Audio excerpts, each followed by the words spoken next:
Hi, we are the Good Ship Illustration and we run online courses to help illustrators and image makers navigate a creative career. We are Tania, Katie and Helen. We have about 70 years experience between us, each of us working in a different area of illustration. Welcome to Message in a Bottle, our new podcast answering your questions. You can send your messages to goodshipillo@gmail.com and title it Message in a Bottle so we know what it's about. This podcast episode is another juicy question. This time it's from Jean. Jean. Yeah, Jean, not Gian. Jean Regan. How do you know when you found your style, and how do you have the confidence to continue even though you don't know if you'll ever receive anyone's stamp of approval so you can get work? Thank you, from Jean. This is a good one. I don't think I've ever had a stamp of approval. Well, what is a stamp of approval? What is it? Yesterday, like, Helen, you're published. Being published is a big old stamp. Yes, I suppose it is, isn't it? The publisher has said, your work is great. So what are stamps of approval then?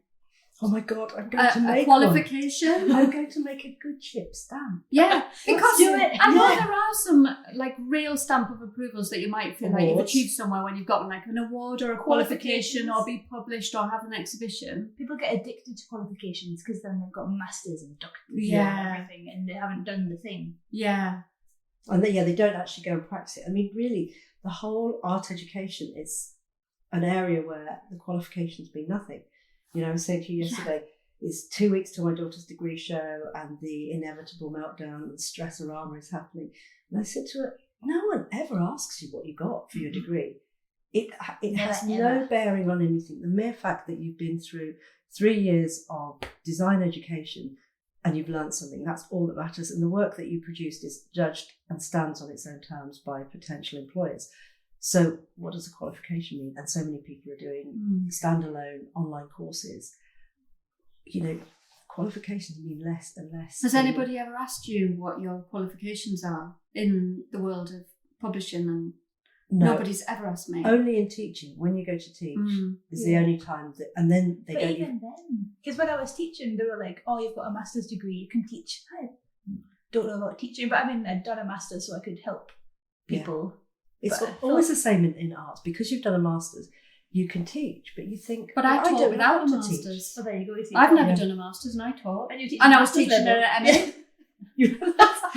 All made up. It's all made up. It's definitely all made up. And you published books, so that was your, that was your I think if you've got industry experience and you've worked with people, that's almost more revered. But all of us started without any of those things. All of us I started with not, like when I was a child, I wasn't published. Were you not? I was not. Congratulations, it's a girl and she's published. Like we all start somewhere. You don't have to have a stamp of approval to get there, do you? And we often talk about this, don't we? About how long have humans been making art compared to how long have universities existed and art courses existed? Yeah. Humans have made art long before we had art schools. Exactly. So you don't really need a stamp of approval. And in the 19th century, people would go to artist salons to learn. So they'd spend, say, 6 months in a painter's workshop with 2 other artists or in their studio and paint. It's almost a bit like illustration online courses, just quick dips in and out. I mean, there were art schools, but they weren't as all-encompassing as they are now. But yeah, there's so many they call them autodidacts, don't they? There are so many illustrators now that didn't go to illustration course. They didn't go to art school. There are so many great illustrators out there who haven't been near a design education. Yeah. And some people come out of an art school even more confused than when they got there. Yeah. So it's not always the route to success. You can come out completely baffled and frozen and can't work anymore. So I think the thing is, it's so human to crave being chosen, isn't it? For somebody to be like, to knight you with a magic sword and be like, you are a good illustrator and here's proof that you can show everyone. Yeah. I remember one of my first psychotherapy sessions years and years and years ago, on one of the very first ones I ever had, bursting into tears and saying, yeah, but the thing is that I've always been the brainy one, but I've run out of qualifications to do, and I don't know what I am if I don't do any more. And you said that? Yeah. And a different Helen. Yeah. I was in a real mess. And that's when I learned that you don't need to carry on doing that. You're fine without that. You can just be yourself. Yeah. It's natural to crave validation, and especially at the beginning of an illustration career. And people say, where do you get clients? How do you find jobs? You say, well, you just write to everyone in the whole world who publishes in any form or has a magazine, and it's just totally overwhelming. You think, who do I target? How do I begin?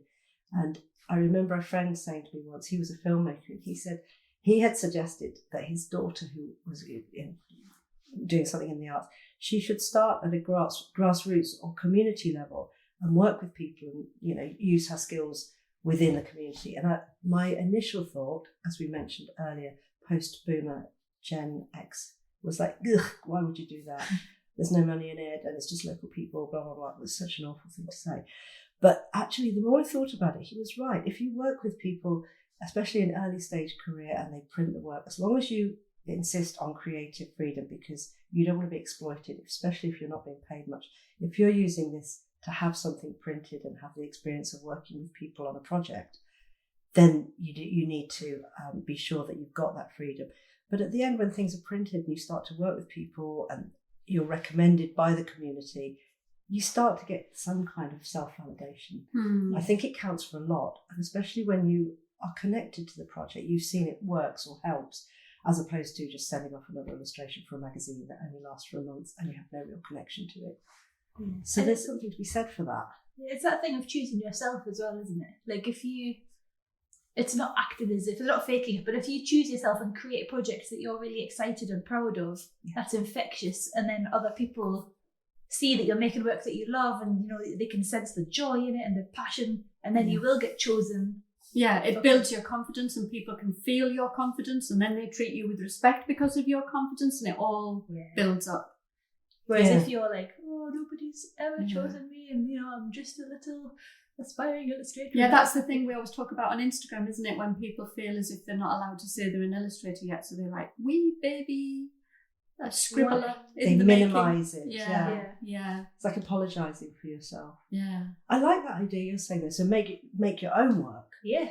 So and like now, there's never been a better time because the internet exists. There's very few gatekeepers. Yeah. You can self-publish stuff if you really wanted to. You can make zines and just print them, and it's like a DIY culture, but the modern 2023 version on. You don't need the gatekeeper of a publisher anymore. This is what I'm so excited. I know I keep talking about Substack all the time at the moment, but I'm so excited about it because there are people on there writing novels, and they don't have a publisher, so they're writing a chapter every week or every month or whatever, like Dickens used to do, and it's behind a paywall, and people are paying for it as it comes out, and then when they've written the whole novel, they can make a printed version, and then they can sell it on Substack.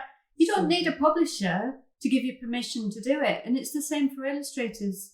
The possibilities of what you could make, you could make part of a picture book and release it gradually over a long time, or zines, and then, when you've built up an audience and people are enjoying it, you can then self-publish it and sell it that way. So you don't need a publisher. I like the way that kind of gives you a deadline as well, if it's weekly. Yeah.